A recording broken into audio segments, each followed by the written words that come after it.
So I'm starting off something new. It's called Systematic Shenanigans, and it's going to be hosted by me and Pedma, and it's going to be primarily a conversation we have each week around varying topics in trading.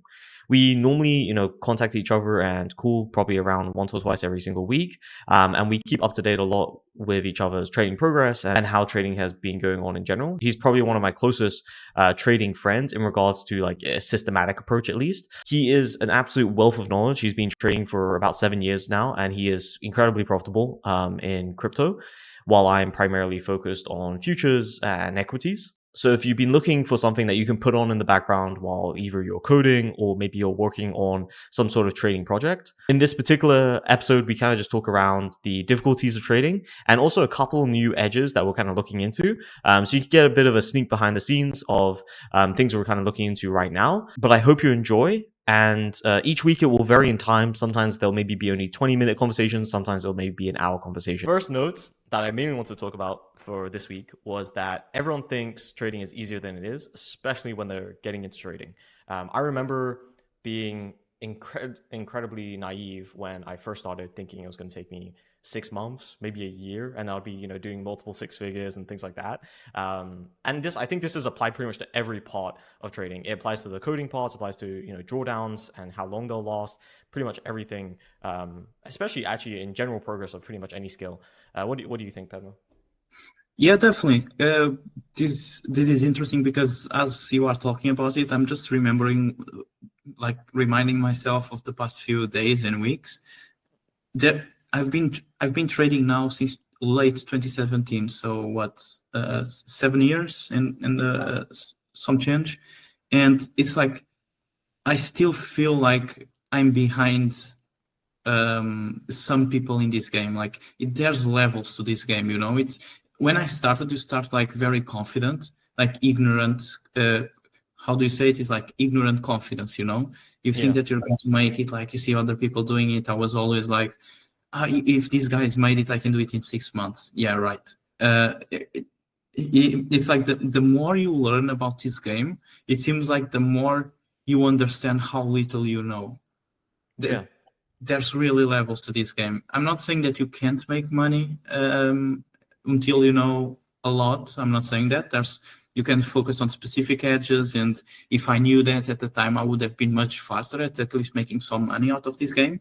But definitely don't ever take for granted what you know to be the absolute truth. This game never stops. It's one of the most competitive games in the world. 100%. Like two things come straight to mind of obviously the Dunning-Kruger effect, which is that kind of slope thing where you have the ignorance kind of slope and then you go into despair and then you kind of get enlightenment. I think that's applicable to everything. I always love that curve. And then the second thing is the surprising way that like these stats kind of remain consistent. I don't know if you saw the stats from Pump Fund. They were saying that like 90, I think it was 98% of traders were completely unprofitable. They've never made anything more than like positive.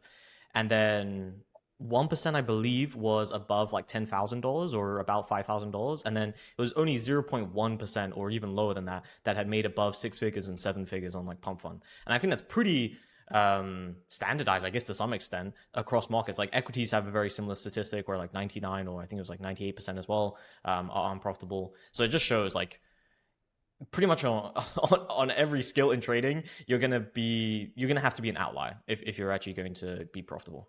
Oh yeah, 100%. As you are saying that, it reminded me of, I think it was a Brazilian exchange study that they did. It was like something along those lines of statistics, like 98 or 99 didn't make any money. I think 1% broke even, 0.5% made around like national salary or something, an average American salary, and then the 0.0 or something, like the 0.5% or something made something above the 6 and 7 figures. So it's really a long tail type distribution of returns, right? Everybody at these stacks at the tails, and only the top performers can make decent returns over time. And people come to this game and think that this is like the lifestyle gurus on Forex and stuff like that. It's not. It's super hard. You have to be here all day competing, and like actually one thing I kind of wanted to ask was when you were starting out, because I remember I thought about this and I don't know if I agree with it as much nowadays. I guess I maybe do, but how much do you think that the 98% or whatever are simply a majority of those people are people that are, one-time traders. So they've maybe taken a single trade, or they've maybe attempted, 10 trades. Like, I feel like for most people that dedicate 3+ years, I think the statistics are a lot different. I don't know if there is any statistics out there of, like, for people that have consistently worked on 3+ years of trading, how it is. But do you think that's sort of cope, or do you still think that statistic kind of lost no matter how much time necessarily you put into it? It's more about if you actually find an edge and things like that. I would definitely be willing to say that depending on each person, type of studying and the persistence of the person, like if you start to scale that learning curve, let's say, I'm not sure how to phrase it better. If we had a magic measurement, right, for everyone's like consistency and persistence and actually getting good education, and if you show me like after 3 years, after 6 years, people start to get something out of it, I would be willing to bet that the distributions look different depending on that type of person. It's like it's even in fitness. You see that in fitness, most people like over 90% as well, same as type of distribution, start the fitness program and never end it. So it's all about the person itself. It's not only that this game is hard, which it is very hard, but it's also about most people can be consistent enough to stick with something.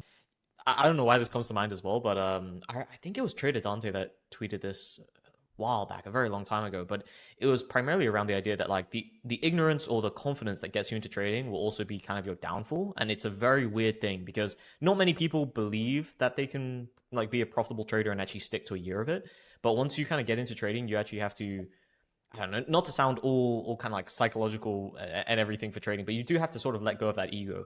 You have to understand that you have to, deal with losses and things like that. And I definitely suffered from that because when I got into it, I was very, overconfident. I was just thinking I could make it work, if that makes sense. Like, I could double my size in the next trade to be a winner, classic sort of things like that.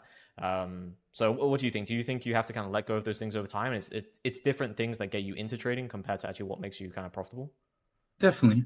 I think so. You have to let go a lot of those ideas. Like even when we come from school, right? To be good at school, you have to pass exams. You have to be right in the questions that the teacher asks you. It's all about studying. And in the market, it's not like that. You can make the perfect trade and still lose money. You can have the perfect year and still lose money that year trading. And that's the reality of markets. And people are not programmed for that. We are programmed to have correct answers, to survive, to fight, like to try and win. But the problem is that in the market, there's definitely winning or losing. That's not what I'm saying, but you can make all the correct decisions and still lose money. Yeah. That's probably been one of the hardest things for me. Like, I don't know. I think many traders on Twitter make it seem like the psychological parts kind of fade away or they become super easy to handle, like, as the years go on. But personally, for me, I still find them decently difficult. It's definitely become a bit easier, but I'm quite lucky that with automation, I'm taken away from the individual trades. But if I had to place individual trades still, and I was wrong on a trade that I felt very confident about, it definitely would, I don't know, not mess me up for a day, but you get what I mean. It would be difficult to not retaliate in some sort of way. I make some posts making fun of psychology in trading. I'm not going to say that I don't. But I do, but I always put the caveat there. Even though I make fun of trading psychology and psychology, like in this type of matters, I'm not making fun of it because I also deal with it. Like I told at the start of this conversation, I was still this week, for example, I'm 7 years in this game and I'm still learning. Sometimes I put myself into positions among other people that are much far ahead than me in this game, and you feel like a noob even after 7 years. So all of that is psychological. So I don't want to downplay it. It definitely has an effect and definitely has an effect in your trading. But the problem is that most people that talk about trading psychology and everything like that, they don't even have an edge to start with. That's not your problem. Psychology is not your problem. Your problem is that you don't know what is an edge. You don't know what is a systematic edge, how to exploit that edge. And after all of that work is concluded, which to me is 80 or 90% of the work, then you start talking about psychology when you can't execute on it, and when you start tinkering with your models, even when they are automated, you still feel the urge to like take size away or shut it down during losing periods. That's when you start talking about psychology. But most traders don't even know what edge is, so they don't have a place to be talking about psychology. I completely agree. I would say I don't know what percentage it would be exactly, but definitely for the sequencing of it, you need an edge first, and then you can care about psychology afterwards. Because before that, you're basically you have no data to go on. You don't even have general years of experience, which I always find so funny when people get into trading and they instantly start thinking about psychology. I'm like, you have no years of experience trading yet. Like it makes sense if you're a discretionary trader and you're 5 years in, and then like you're focusing a lot on psychology because you have a huge mental sample of like all the trades you've taken before, etc. Those sort of things. But when you're getting into it, like you either have to be systematic around it and have an edge already there, or you're gonna have to focus on your edge first, whether that be discretionary or systematic. Yeah, definitely. I would suggest always see someone that is actually doing what you want to do, like has the results in the field that you want, and go and ask them for questions. That's the best way to get there fast. What do you think about the Merit Black comment recently? That was about it was along the lines of like if you're systematic, you don't really have an edge because it'll be basically like eroded. What do you think? I think that most systematic edge are very weak. Yes, because if imagine this, you have the largest funds in the world, the largest traders in the world, the smartest people in the world are after the shiniest edges, right? Everybody's competing for the gold here. And you have something that is obvious in the data, that you can find in the data. You see it and it makes a lot of money for high margins and low risk. What do you think is going to happen? You're going to be arbitraged away out of that edge, right? Because everybody can see it the same way as you do. So you have to be playing weak edges that not every sophisticated player wants to trade. Stuff like trends, stuff like momentum in stocks, going, that's the first stage that you want to do. And those edges will always be weak, no matter what, because someone else, imagine that everybody can see the same thing as you do. I can build an algorithm in one day that searches for thousands of trading strategies in the data.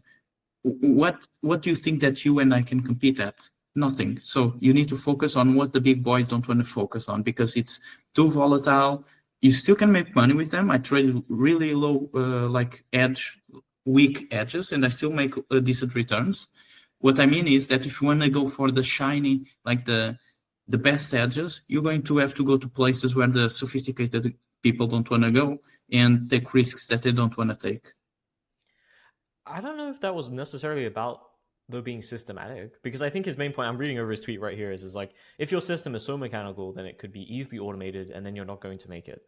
I don't know. I agree with some things. I think a lot of the time, the only thing I'd differ on is I wouldn't necessarily say they're weak edges. They're just not as outsized edges. You have kind of a cap to it because most of the time, like as Robert Caravere and also you'll know as well, is like most of them are risk premium edges. Well, I guess you wouldn't even call them edges, but most of them are just risk premiums for taking on positions like trend following and things like that, which you can definitely make outsized returns on. Like kind of what most of my portfolio is in futures, but I do agree that if you're trying to go for really outsized returns, where in places other people are not competing, then you want to go to those more obscure either markets or places that you're actually doing edges. Like there was an edge that actually I was looking into recently because I was following a wallet that was doing it, and it was on crypto, where they were basically buying into the graduation of Radium. So it's basically on Solana chain. Like it would be a meme coin that's going to graduate. They would put around like 10-20 sols, so they'd basically push it into graduation,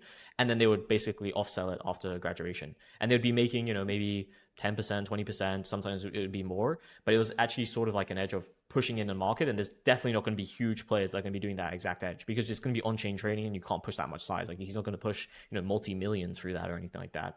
So I think those sort of edges you can get really outsized returns, but I agree for the most part. Yeah, no, what you said is I completely agree, and that what he said, the absolute way that he used that if your strategy can't be is so easy that can be automated that you won't gonna make it, that's false, of course. I trade simple strategies that can be automated. Anyone can automate it, and I still make money, and I would put my returns against this, no problem. What I'm saying is if you want to go for the really fat, let's call it edges, those things that don't usually, in my experience at least, don't have a ton of data on. It's very discretionary, like you have to take decisions on your own analysis, or there's not much data available, like you were saying, on chain, stuff like that. I won't mention names, but we know people like 7 and 8 figure traders. All of them are not automated traders. They are taking their own discretionary decisions. But to me, those are the people, the very rare people that can take extreme risk and still be discretionary about it. But you can still make it, you will still make it with systematic strategies. You just need to know what you're doing and what kind of edges you are exploiting, in my opinion. Yeah, I totally agree. I think it's like one of those context-based questions where like if you try and give someone advice that are in different stages of trading, they're not applicable to both, if that kind of makes sense. Like if you're really starting out, I would say systematic is, in my opinion, what I think you would normally do. At least that's what I wish I would have done like in year one. But if you're, 10 years into the game, you have a seven-figure portfolio, yeah, there's no reason you can't use your experience and, probably beat a systematic strategy because you have great experience over those years of, actually trading. Yeah, and I agree. I think that most people, and the statistics are pretty clear on that, most people can trade discretionarily. Yeah. The large majority of people fail and will do much better to trade simple stuff systematically and go from there. 100%. On to my next topic, it actually kind of, I guess it links to discretionary plays, is I think some of the best plays recently, or especially if you're discretionary, have been from extreme events. So these are normally like low sample events that you either get very limited data for, or there's just a very low sample size, so it's not very statistically significant. An EG case recently, as we talked about last time, was the liquidations in crypto. Like some of those have been the best buying opportunities, especially because they're quite measurable. So you can actually even do it in a bit of a systematic way because you're just looking for something that's very oversold, so high rate of change or RSI, and then you can basically buy it, and it's actually been a really good rebound recently. What do you think about them?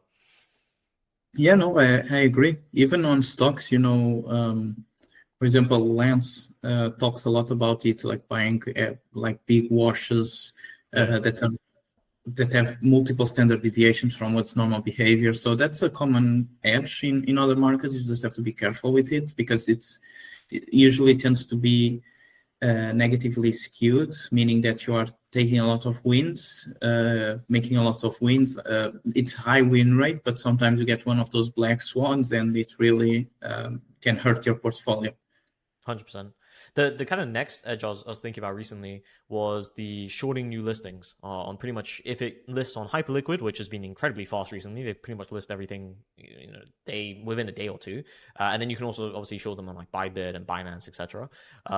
Couple example of this has been like, well, I think today was TST, which was the Binance meme coin. Then it was Jelly Jelly before. It was Venmo. You can even do Trump to some extent, and I feel like those plays are kind of becoming the new kind of small caps. So if you're relevant, if you kind of know what small caps is in equities, it's pretty much shorting anything that gaps up a lot from the previous close. And normally they are fundamentally junk companies. Now there's obviously going to be a couple in there that are actually going to be sound companies, and that's actually why they're gapping up. So the edge there is pretty much playing on that 80%, 90% of them are going to be junk companies, meaning you can short them and they'll fade a lot lower. While the other ones, you just need to make sure you really cap your risk. Otherwise, you could have a runner that moves 100, 200% in a day. And on crypto, that's even more extreme. You could have something run like 1,000%. You can even probably have multiple thousands. So what do you think? I kind of want to actually start automating some of these plays, especially because Hyperliquid lists them so fast. So you can normally get it like on TST. I was looking today; it was like a 50% fade. Even if you don't apply leverage onto that, it's a pretty incredible play.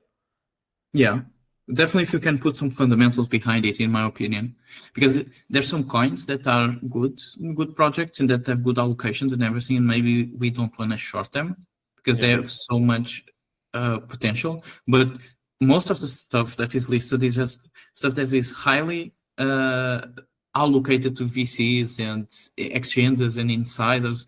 You see that from their allocations; it's all public. And when you see that, what's the tendency, or how can I say it? What is the tendency that those people that hold so much of that those coins will do once it gets listed is to sell their position. So to me it's an easy, obvious trade. Yeah, I agree. Even though when they list perps, the dynamics are different, but definitely there's definitely an edge there.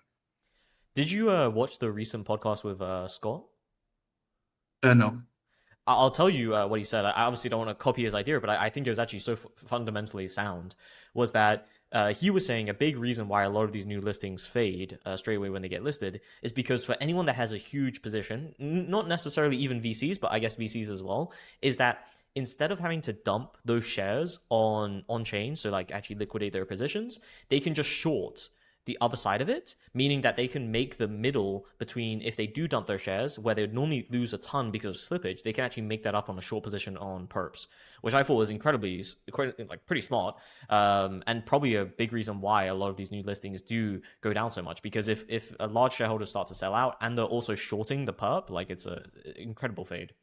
Yeah, they are just edging their exposure, right? And when they sell, they push the price down. The only thing that I would be concerned about is when they have to cover that leg, that short leg, because they're going to be adding like a lot of buying pressure. But I mean, if there's other people selling it at the same time, if everybody's dumping on a market, like it's a good position. You are just offloading your positioning from one leg to the other and then proceeding with the other leg. So it makes sense. Yeah, no, I think it's perfect. All right, do we want to move on? I know you have one around like apparent returns versus lack of momentum. Yeah, for sure. So these past few weeks, it has been quite weeks and months already since December. Since mid-December, it's been quite hard to trade crypto. It might seem that it's everywhere.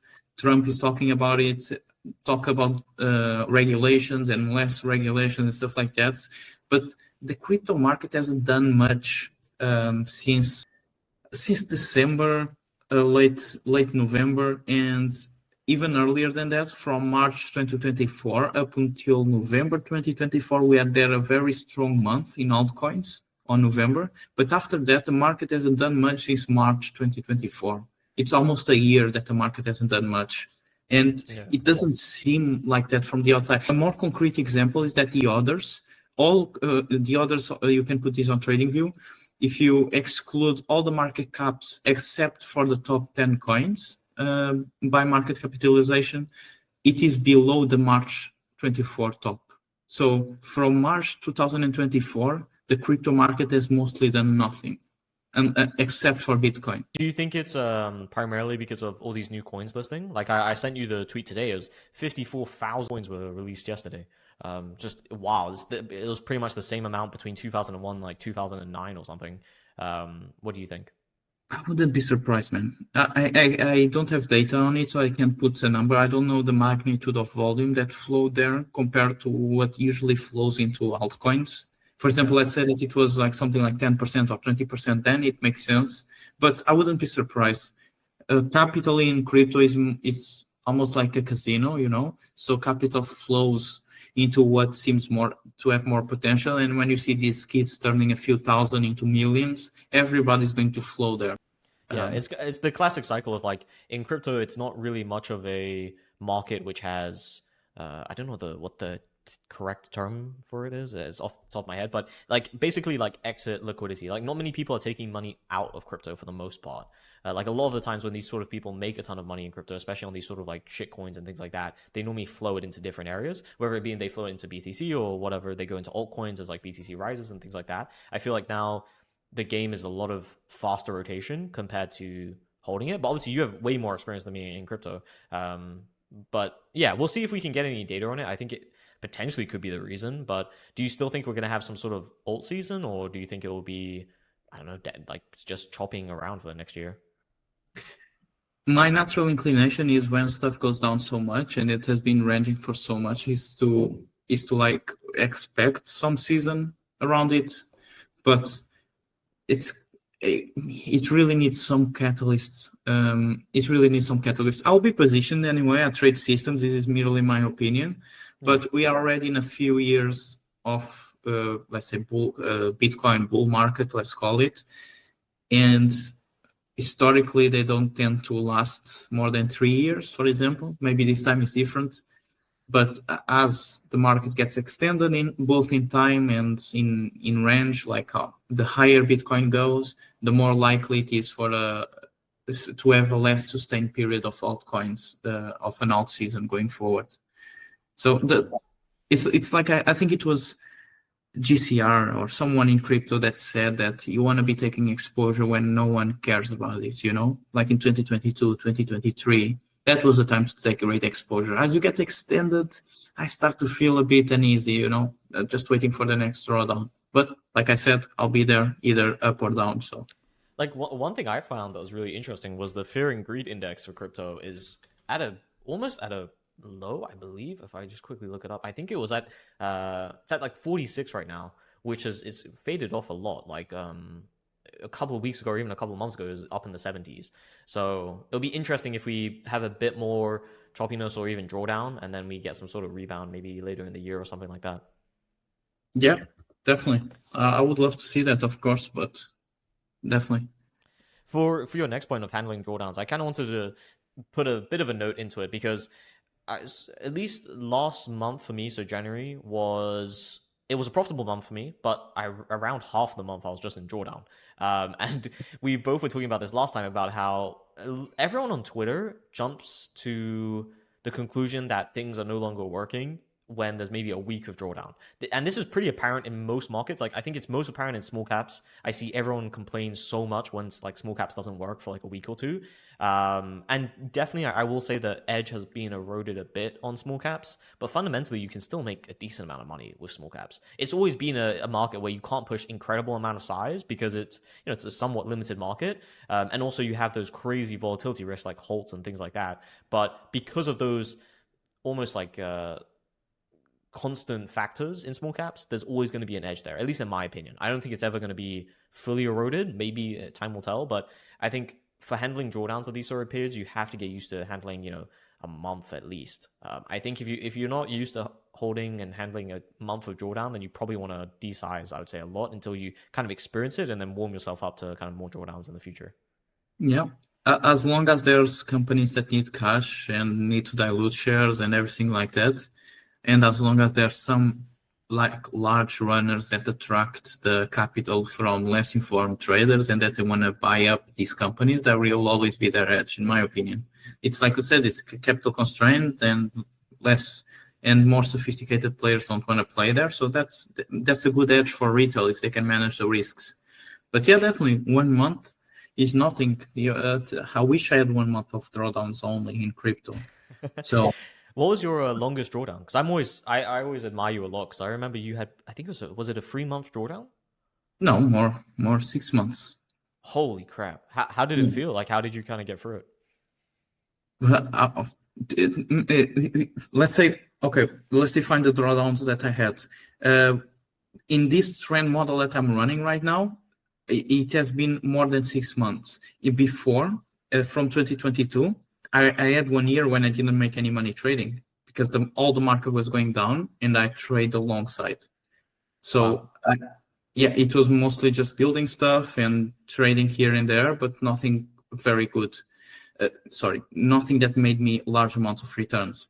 And so how do you deal with that? You have to keep busy, build stuff, build more models, try to work something on the side, build a business, and when the market is there again, you capitalize on it. These past few years, 1.5 years has been amazing for crypto if you were here all the time.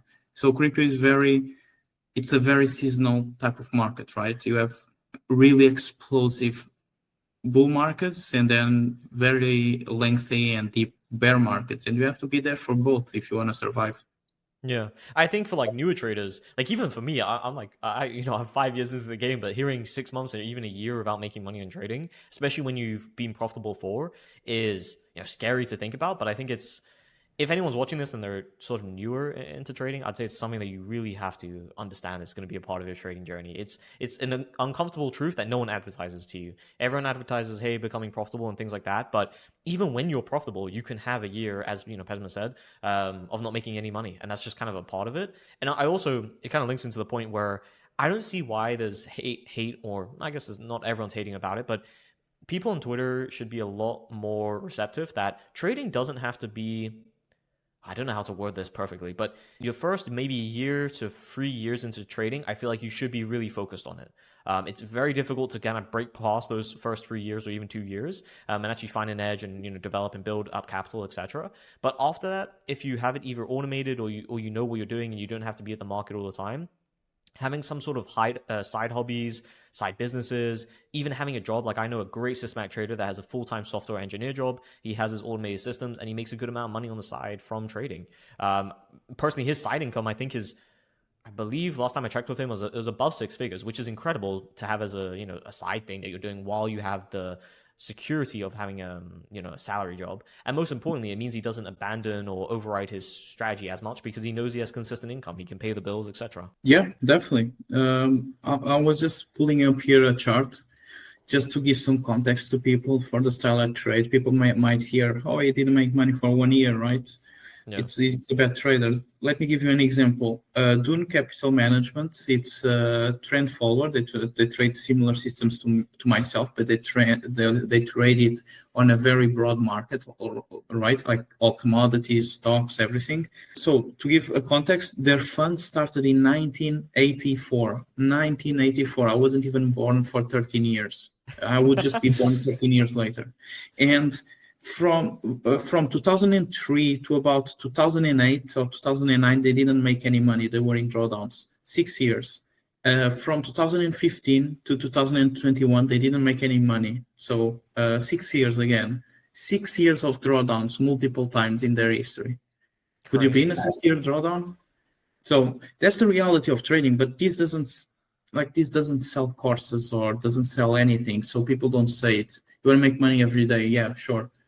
That's it. That's the reality of trading. People that trade really for capital and for income, this is what happens. And you have to be willing and knowing the risks and be able to sustain yourself during those periods. I'm just sitting with that for a moment, thinking about 6 years of drawdown is just wild. And they have an AUM, according to IISG that I'm looking at, of $790 million. It gives you a lot of perspective. Like I haven't even been trading for 6 years. 6 years. It'll be 6 years soon, but that is wild. Imagine telling your clients at the 5th year or the 6th year, like that everything is all right, it will rebound. How do you explain that? Yeah, no, I can't even imagine. What's their total returns? Like, what's their absolute returns? So they have a compounded return of 12.5%. 12.5%, but compared to the S&P 500, I'll just give you a quick note. Yeah, that they are like during the period that they are open and that the S&P from 1984, they are like three to four times the returns of the S&P. So wow. A large move. Yeah.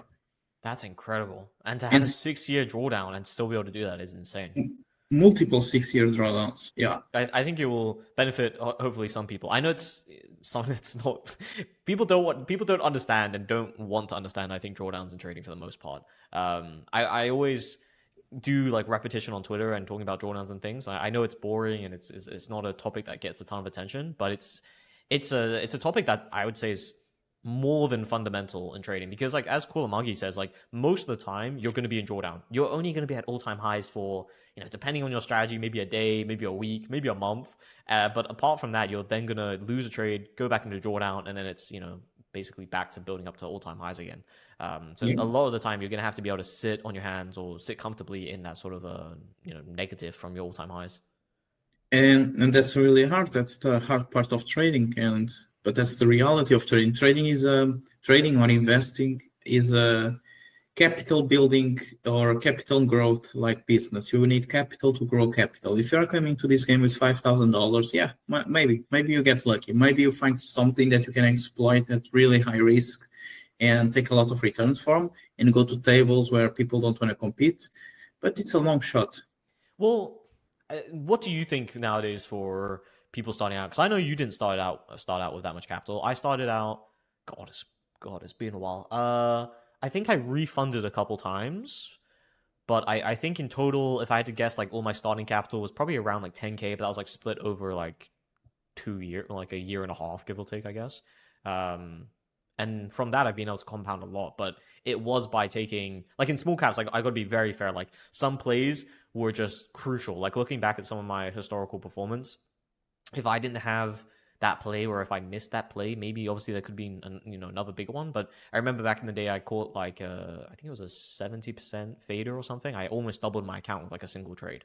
Obviously, I was taking outsized risk as well, but it was still relative to something I was comfortable with taking on that risk because obviously it was a smaller account. So I think like during those initial capital days, while while it is more sound to say that you should take like 1% risk per trade, I do think you're going to have a very hard time building it. Unless your plan is to risk 1% of capital on your account and then build the capital of your account through external sources, meaning that like you continue working and then you kind of add to that account consistently over time. I think that's another great method and something I probably maybe should have done. It would have been less risky. But what do you think? If I was a trader, I would do two things.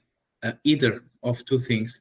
I would either be willing to take a lot of risk in certain edges in very risky markets, like, for example, microcaps in US microcaps, shorting those US microcaps, or going on chain, on crypto, some arbitrage between very risky exchanges, seeing stuff that is not priced appropriately in those markets and try to exploit that edge as much as I could, but knowing that I'm taking a lot of risk and I'll probably blow up the account. Or the second option is, like you said, trading some simpler edges that work over time and stacking capital with some outside source as you go and as you learn the game, because I don't think there's other way. Because if you're going to with a $5,000 account and you try to make 20% annualized, let's say on a normal strategy, you're not going to grow very fast, are you? So yeah, you'll be at it for years unless you're adding extra capital. I will also say, kind of goes to a point that I was talking with one trader recently, and he was using a martingale strategy. He had got quite lucky with that martingale strategy. And my first thing, even though obviously I'm not giving like financial advice or anything, but my first thing is if I was in his shoes, I would stop that strategy right now and go to something more safe. And it is quite an important topic. If you are, I don't want to say lucky enough, but like if the trade sequencing is right and you build an account really like decently sized, I would say anything above mid 5 figures or even maybe a bit below mid 5 figures, and then definitely anything above 6 figures, you should pivot to more safe-ish, I guess, or lower return strategies, at least in my opinion. Unless you're willing to risk it all and keep on pounding, really, hard. Those initial strategies or those initial risk parameters that you're using to build that small account, you need to pivot away from once you've actually built some of it. And I was very lucky that I did that, because if I had kept on scaling my small cap account, maybe I could have been the next Steven Ducks, but more realistically, I probably would have lost it all. And that, I would have had to start back from zero and build it up again and go through that whole thing. Definitely. I completely agree. There's something to be said about a risk taker that really goes for the 7 and 8 figures, but for most people it's not a good bet unless you really know your source of edge. You've been managing for multiple years and there's a perfect market right now to take advantage of, and you can really scale that with the liquidity of that market, but I wouldn't go for it. 6 figures or 7 figures is already hard enough to build to. Trying to gamble that into the next big level is not going to change your life much, if that makes sense. But if you lose it, it definitely does change your life back again. So yeah. Something to consider. Like I'd say if you guys don't know Short Barrel Lucas, he is probably the best example of someone that just compounded to the maximum, right? He was in perfect market conditions. It was 2020, 2021, and he compounded a very small account to, I don't actually know the final figure. I know the percentage times, but I'm going to say it's around 7 to maybe even close to 8 figures. And then obviously he's grown a lot from there. But he made that transition later on in his journey. I don't know if like Pedmer and me always talk about it of like, would we be able to make that same conviction, right? Of if you're in perfect market conditions, could you push that much size? And I think that is normally going to be a mixture of survivorship bias and a mixture of the people that do push it are the people that normally have a higher percentage of actually, hitting those crazy account sizes. Because if you never push it, you're never even going to get into that bracket, right? But you could also be one of those traders that just lose it all and then have to start back again. Yeah, so many of those stories, but most of the stories you don't see because no one is rushing to go on Twitter and said I lost it all, right? So Yeah. most of the stories get how can I say, like, hidden. They are not like they are not very apparent, but a lot of them happen. But when you see some trader like who turns a few thousands into millions and then compounds to even more, like you see all of those stories, but those are like the few that survived, that maybe got lucky, maybe not, but maybe got lucky. And I'm not saying that your example for Short Perry got lucky, obviously not. He has been managing his capital for a long time now, even after that. So that's the testament of someone that really has edge in the market in the way he trades. So, but Lucas is one of the few that survived, and there's a bunch of them that we don't even know about, that don't talk anymore. I know, like, traders, I won't say any names, but that had massive like figures, like we are talking multiple 8 figures in 2021. But from there, they're like ghosts. Never saw them again talk. Either they ran into the sunset, and just doesn't care anymore, or they lost a large chunk of it and don't say it. Yeah, like that's one thing I love about crypto is like you can sometimes find those wallets or people post them on Twitter.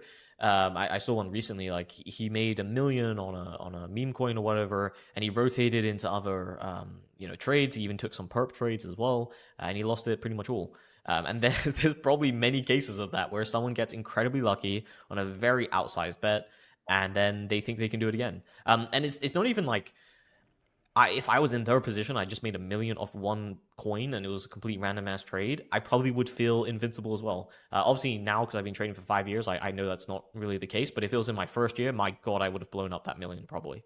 I don't know, maybe I would have saved some, but I think it's a very common thing that people can make a crazy outsized return and then they'll just rotate it into other things thinking they can keep on building it up, and you just lose it. In my opinion, I know not everyone agrees with this, but in trading, you should try and take off as much capital as possible. Like Pedmer is, I guess, different to me on this. He builds up his account like crazy, but for me, having that sort of stored away cash is the most important thing, at least for me. And I think for other traders as well, depending on how much risk you want to take, taking that risk off and making sure you have a really big cushion, I think is very important. But there's obviously other life factors as well to keep in mind. No, I completely agree. If for example, let's say that one is lucky enough to reach a 7-figure account, like let's say 1 million, right? And you are making like 20% annualized on your returns. Obviously, it's annualized, not every year, but let's assume you are making like 200,000 a year. If you take 100,000 from that, or 150,000 in income, and compound the rest, I don't see any problem with that. You've made your returns, now it's just for income, and that's fine. That's perfectly fine if you can do that. So I don't see a problem with it.